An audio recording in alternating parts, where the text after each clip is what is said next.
Coast Studios in Oklahoma City. You're watching The Press Row. I'm Jenny Carlson here with Barry Trammell, and we are brought to you by Papa John's Pizza. You can go online anytime and order your pizza at papajohns.com. It's time for our inbox segment. Your email questions answered here on video. And Barry, it's all OU football all the time because that's what our inbox have been flooded with this week. So let's get right to it. Start with Edward. Edward said, "This looks like the last years of Mack Brown at Texas. Everyone except brother Mike thrown under the bus."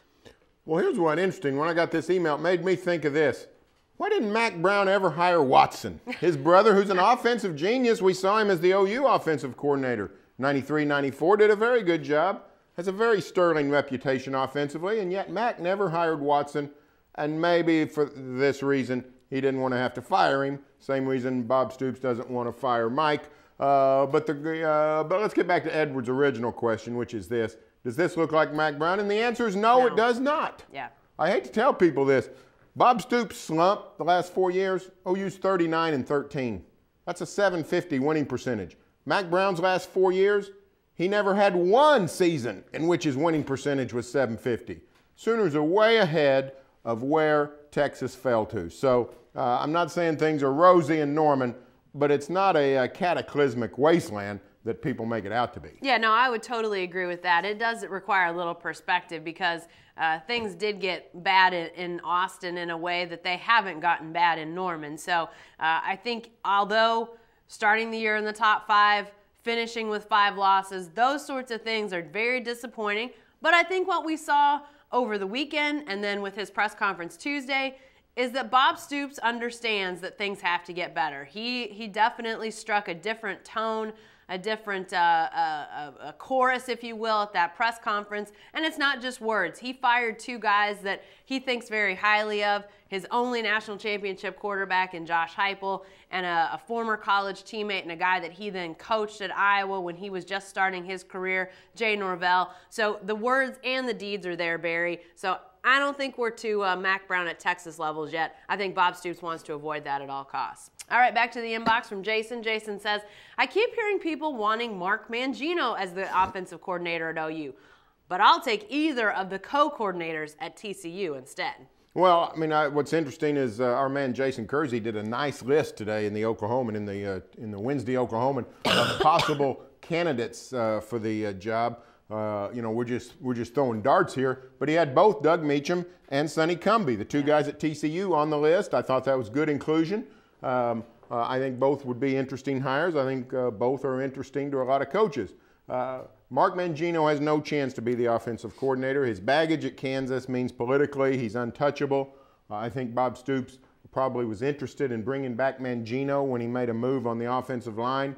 I just think politically it just can't be done. So if people want Mangino, they can keep on wanting him. He's not coming back.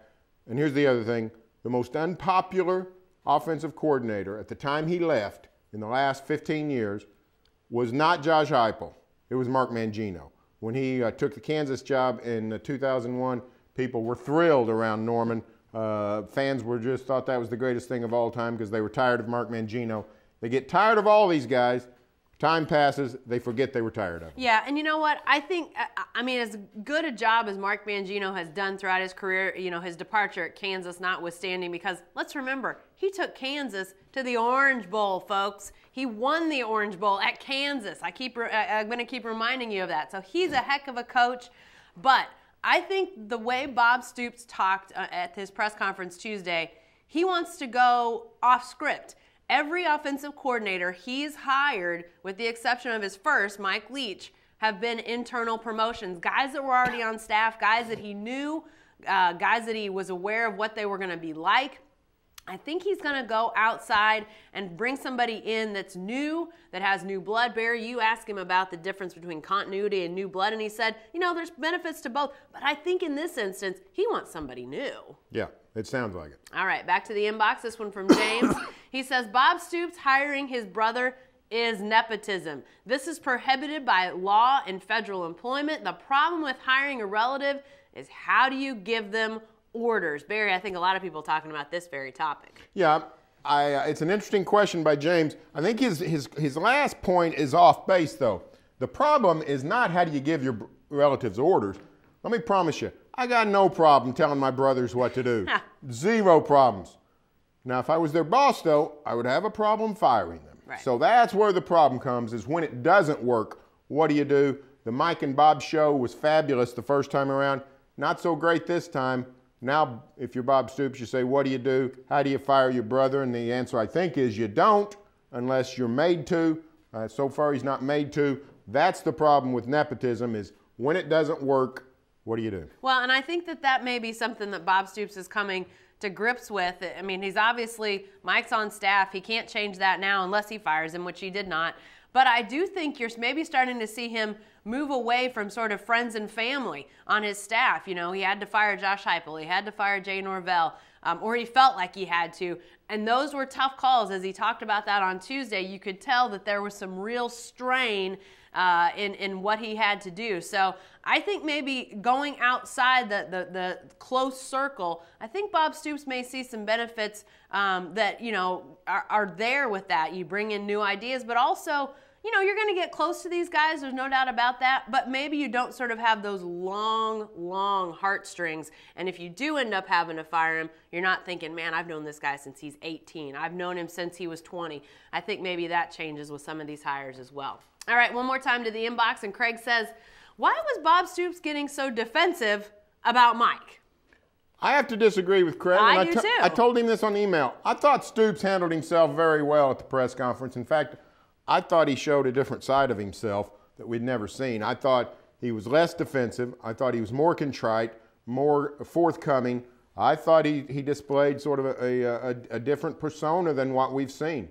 So I think Stoops, I don't think he got defensive about Mike. I just think he got tired of the same question, because it ended up getting asked the same question 8 or 10 times. We'd all get a little bit tired of that. I don't think he was defensive. In fact, I applaud Stoops and whoever got to him and said, hey, let's do a PR makeover. I applaud the university because I did see a different Bob Stoops on Tuesday. Yeah, and I think he could have been very defensive. I think he could have really cut some of those answers and questions short. But, you know, you may not have agreed with Bob Stoops' reasoning as he explained it about why Mike still has a job. You know, Bob saying that he feels like the change to the 3-4 is the way to go. And frankly, you know, I think there's a lot of people that would agree with that. And, you know, and bringing back 9 guys, Bob saying that he wants to sort of stay the course and see where this defense can get.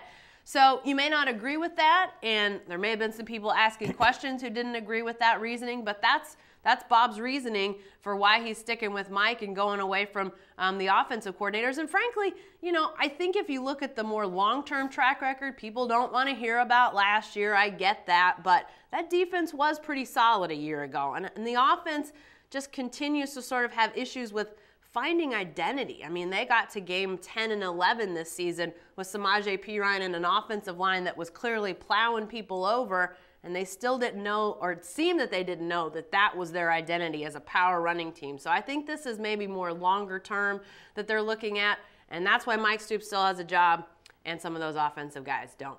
Hey, be sure to stay with the best coverage team anywhere at newsok.com and every day in the Oklahoman.